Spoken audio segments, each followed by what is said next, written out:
नमस्कार शुभ संध्या मुरुपली आपण मानकु स्वागत करुछि। ओडिशा रे राज्य रे जारी रहिछि प्रचंड ग्रीष्म प्रभाव। आज 44 डिग्री उपरे राज्यर 4 सहरर तापमात्रा 44.6 डिग्री सह अनुकूल राज्यर सबुठार उत्तप्त सहर। आज 32 सहरर तापमात्रा 40 डिग्री उपरे, बौद्धरे 44.5 डिग्री, नुआपड़ा बलांगीर 44 डिग्री, बारिपदारे 43.8 डिग्री, टिटिलागढ़, जाजपुर, संबलपुर और हीराकुदरे 43.6 डिग्री, झारसुगुड़ा और Talcher 43.5 degree, Dhenkanal 43.1 degree, Cuttack 40.8 degree एवं भुवनेश्वर 40.5 डिग्री तापमात्रा रेकर्ड करा जायछि।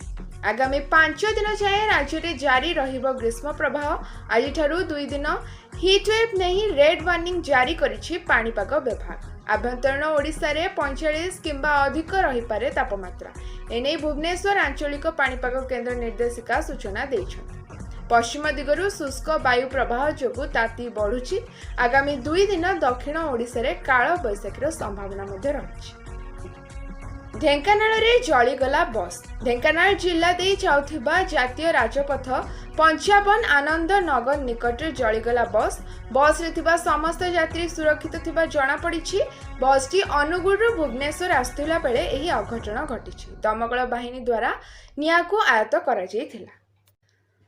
आज द्वितीय पर्याय निर्वाचन देशर 13टी राज्य केन्द्रशासित अंचल 89टी लोकसभा आसन रे निया जाउछि भोट। द्वितीय पर्याय रे केरळर समस्त 20 आसन रे हेउछि मतदान।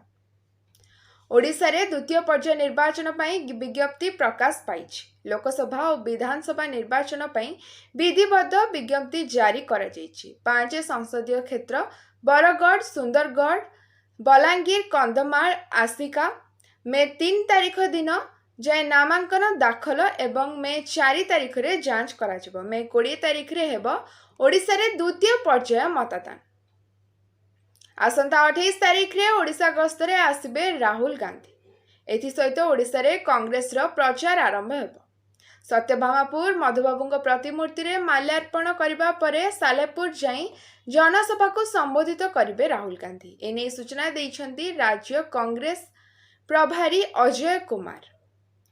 बीजेपी राष्ट्रीय सभापति जेपी नड्डा मध्य 28 तारिख दिन दिनिकिया ओडिशा ग्रस्त रे आसुछंती। प्रथमे ब्रह्मपुर रे साधारण सभा को संबोधित करिबा परे नवरंगपुर दलीय कार्यकर्ता को भेटिबे नड्डा। एने बीजेपी नेता समीर महांती सूचना दैछंती। आज पई एतिकी। धन्यवाद। शुभ रात्रि।